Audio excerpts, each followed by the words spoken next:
আসসালামু আলাইকুম, কেমন আছেন আপনারা সবাই? আজকে আমি চিকেন বিরিয়ানি তৈরি করব। সেজন্য চিকেনগুলো কেটে ধুয়ে পরিষ্কার করে নিয়েছি। এখানে রাঁধুনি রেডিমিক্স বিরিয়ানি মশলা নিয়েছি, চাষি চিনি গুঁড়া চাল নিয়েছি। তো চলুন শুরু করি। প্রথমে এই প্যানে 1 কাপ পরিমাণ সয়াবিন তেল অ্যাড করে নিয়েছি। এর মধ্যে কাঁচা পেঁয়াজ কুচি দিয়ে দিলাম, কিছু মশলা দিয়ে দিলাম, আস্ত জিরা দিয়ে দিলাম, জয়ত্রী দিয়ে দিলাম, আদা বাটা, কাঁচা লঙ্কা বাটা, পেঁয়াজ রসুন বাটা, 1 চা চামচ জিরা বাটা, 1 চা চামচ লবণ, 1 চা চামচ মরিচ গুঁড়া, 1 চা চামচ ধনিয়া গুঁড়া, 1 চা চামচ জিরা গুঁড়া, 1 কাপ পরিমাণ পানি অ্যাড করে দিব যেন মশলাগুলো সুন্দরভাবে মিক্স হয়। এরপরে আমি মশলাগুলো কষিয়ে নিয়ে চিকেনগুলো দিয়ে দিলাম। চিকেনগুলো খুব ভালোভাবে কষিয়ে নেব। এর মধ্যে দিয়ে দিলাম রাঁধুনি বিরিয়ানি মশলা পরিমাণ মতো। এবার চিকেনগুলো আমি খুব ভালোভাবে কষিয়ে নেব 5-6 মিনিট। আস্ত আমি 3টা কাঁচা লঙ্কা দিয়ে দিলাম, 1 চা চামচ ঘি অ্যাড করে দিলাম। এতে চিকেনের ফ্লেভারটা আরো বাড়িয়ে দিবে। তো এই তো আমার চিকেন হয়ে গিয়েছে। এবার কিছু পেঁয়াজ বেরেস্তা করে দিব।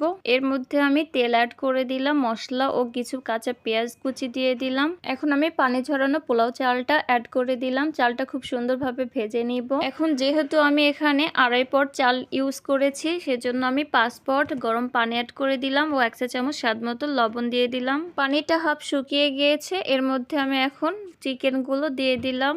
এরপর আমি অফিস স্ক্রিনে 1 পোয়া গরুর দুধ গরম করে রেখেছিলাম, সেটাই দিয়ে দিলাম। এরপর 7-8 মিনিটের মতো ঢাকনা লাগিয়ে রান্না করে নিয়েছি। পানি ঝরিয়ে গেলে আমি বিরিয়ানি মশলা দিয়ে দিব কিছু। তারপরে 1 চা চামচ ঘি অ্যাড করে দিলাম, 1 চা চামচ গোলাপ জল অ্যাড করে দিলাম। ওফ, কি যে সুন্দর ঘ্রাণ বেরিয়েছে দেখুন। ওয়াও, এখন সার্ভ করার পালা। টান, ব্যাস রেডি হয়ে গেল আমার মজাদার ও সুস্বাদু চিকেন বিরিয়ানি রেসিপি। তো এখন একটু শসা দিয়ে, বেগুন ভাজা, ডিম ও পেঁয়াজ বেরেস্তা দিয়ে সুন্দর একটু সাজিয়ে নিলাম। তো আমার রেসিপি ভালো লেগে থাকলে আপনারাও আমার রেসিপি ফলো করে ট্রাই করতে পারেন। বিরিয়ানি হবে আর বোরহানি আর স্পিড হবে না, তা কি হয়? তো ধন্যবাদ সবাইকে।